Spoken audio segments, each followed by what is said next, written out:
This is what Diana Taurasi and Sue Bird said when they were asked about Caitlin Clark getting chosen for the Olympic team. Reality is coming. Okay. There's levels to this thing, and that's just life. We all went through it. Of course. And you see it on the NBA side, and you're going to see it on this side, where you look superhuman playing against 18-year-olds, but you're going to come with some grown women that have been playing professional basketball for a long time.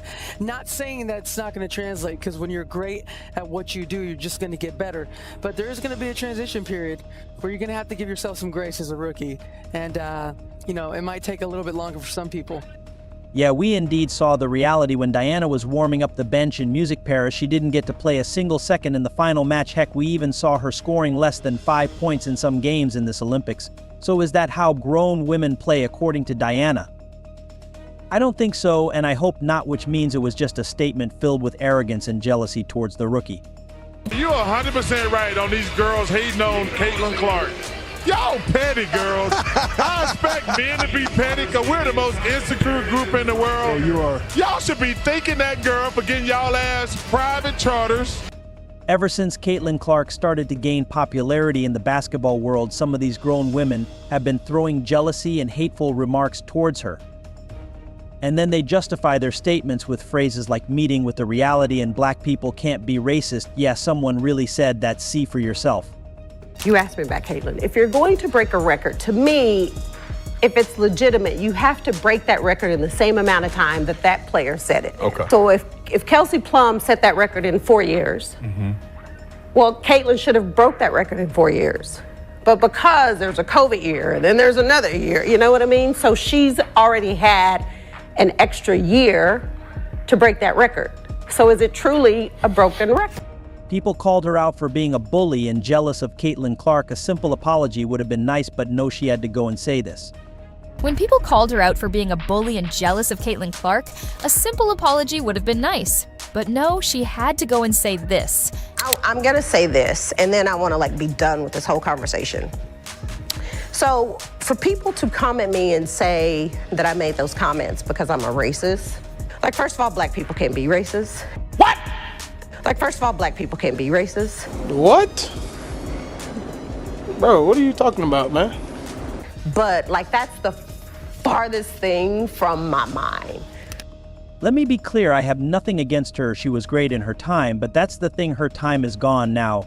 She is 42 years old, and she should have backed up to give younger talent the chance to gain more experience. Okay, the scene would have been different if she still had it in her to play a good game. And you said that Caitlin is going to go through a learning curve. Some people were critical of you for saying that, but I don't know that it necessarily meant that you're not welcoming to her, right? I mean, how do you it seems like you were just saying the reality is she's going to have a learning curve. It's the new fans. They're really sensitive these days. You can't say anything. It's kind of like when you go from kindergarten to first grade, there's a learning adjustment. When you go from high school to college, there's a learning adjustment. I don't think I said anything that wasn't factually correct. And like anything, greatness is going to translate. And she's proven that in every level. And I don't see it being any different in the WNBA. I agree the new fans are sensitive. She might be right or she might be wrong, but what about the old fans? Were they sensitive? We can't know because there weren't many in the first place, and that's the whole point. There was no buzz for women's basketball before Caitlin Clark. The Caitlin effect is real. You know she had the potential. Playing amongst other stars, with her marksmanship, she could have made big things happen. With her passing ability, she could have made things happen. Then she would have drawn excitement and eyeballs, and people the world over would have been watching her, which would have assisted in the elevation of the WNBA brand, which would have benefited everybody. Here's the reality. Tommy's right. It's not just race, though. It's also sexuality. Caitlin Clark is a white heterosexual woman in a black lesbian league, and they resent and are jealous of all of the attention and the shoe deal that she got. You messed it up. You messed it up. Caitlin Clark and Angel Reese should have been on that team. Especially Caitlin Clark. She's box office. We have seen a 250% increase in ticket sales. Jersey sales increased by over 1 0.000%, 800 million social media views just from April to July, and a 10 times increase in fans interacting with the website and app. To be very honest, the only marketing the 2024 Olympics women's team got was when people were talking about why Caitlin was not there. The fan fever was high and in full supply at Walsh Ryan Arena. This is like the best thing ever. There are some critics saying that these fans won't stay for long. Should take a look at this. Watching all these kids being so excited and having so much fun just puts a smile on your face. There's a reason there was almost 10,000 people here. Caitlin Clark, Caitlin Clark, Caitlin Clark, brought a lot of awareness for women's sports, especially women's basketball, almost every game of. The Iowa women's basketball team was completely sold out. She is definitely changing the game, and this will elevate women's sports in general to the next level, inspiring all the young girls who have dreams coming back to Diana Taurasi's age factor. She wants to be great, and I agree that greatest knows no age limit. However, it is also a fact that youth brings the benefits of speed, strength, and a lower risk of injuries, and there comes a time when maintaining peak performance becomes challenging. Everyone eventually has to step away from the game, and she is at that point, but she is not backing up. Is that her love for the game or just greediness? It seems she had a goal in. I never thought I would be on this team for so long. It's just such an honor to put that jersey on. 6 gold medals. More importantly, I think would say what USA basketball means, the consistency, the sacrifice that we all make to be on this team, all the coaches. It's truly an honor to be on this team. When I went to my first one in 2004, and I was lucky enough to be on that team, I was like, okay, that's cool. 1 is good. And then 08 came, and I was like, 2, I'm happy. And 3, it's an honor. 4, that's enough. 5 was cool, and 6, I mean, I don't know. I heard you just have to beat Sue. That's my only goal in life, is to beat Sue, so that would make it 6. She has me on WNBA championships, so we're even. So she achieved her goal, but she only got the 6th gold because of her teammates, and it was a very close call. Well, it's great that she had the opportunity to chase another gold medal. It came at the cost of Caitlin Clark's spot. Now, I didn't quite understand how you bench Diana Taurasi, how you can't find any time for one of the greatest players ever, who can shoot, by the way. You needed some long-range snipers, and Team USA had problems with it. They just lucky their defense is so damn elite.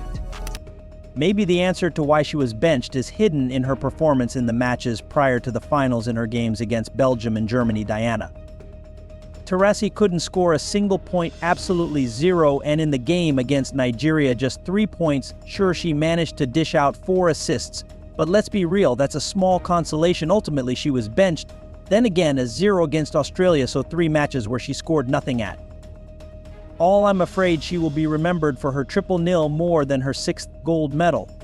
Attendance is down. Viewership is down. Guess what? Nobody gives a rat's ass, not even a dead rat's ass, about WNBA players playing in the Olympics. Well, Stephen A. Smith chimed in on it, and he chimed in, I think, very adroitly. See, we want to act like marketing and business don't play a role in all this. That's why you should have had Caitlin Clark.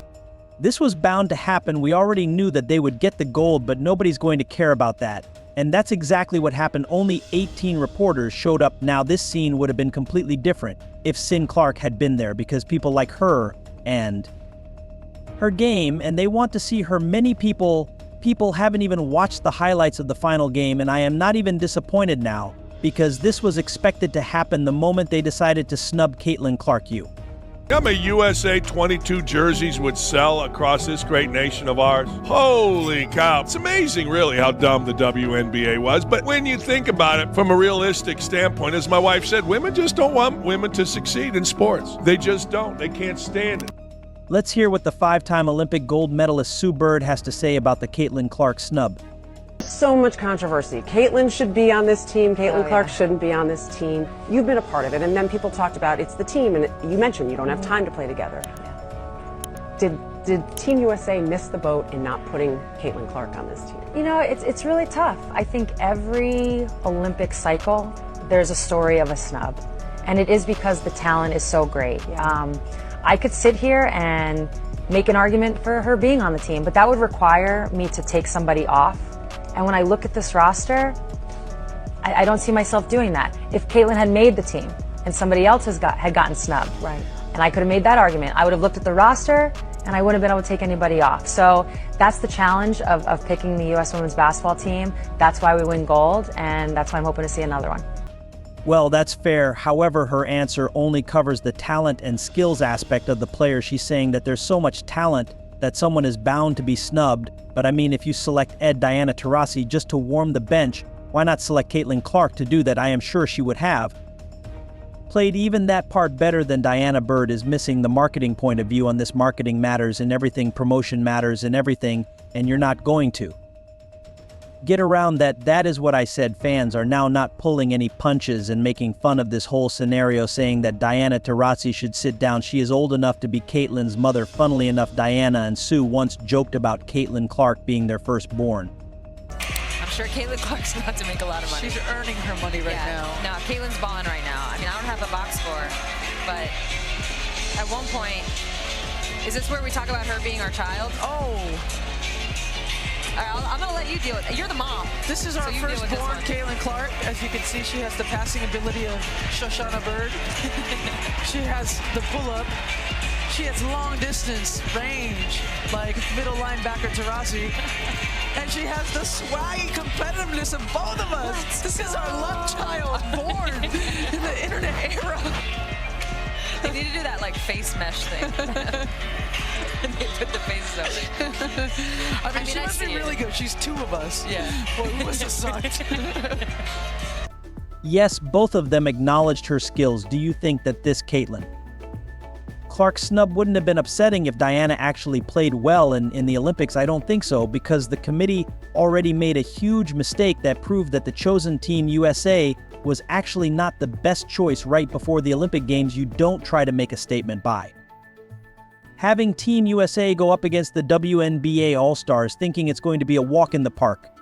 But that's exactly what happened, and it backfired big time. The plan was supposed to showcase how solid the selection process is, but instead it exposed its flaws. Now everyone involved in that decision, the committee, the organizers, should either be fired or step down, because it was proved that their selection was not the best one at all. Not only that, it must have crushed the hopes and dedication of the selected players, because they were easily defeated by a team that wasn't even considered good enough to make the cut. It is one of the reasons why Team USA struggled at the Olympics. There were many people who were cheering against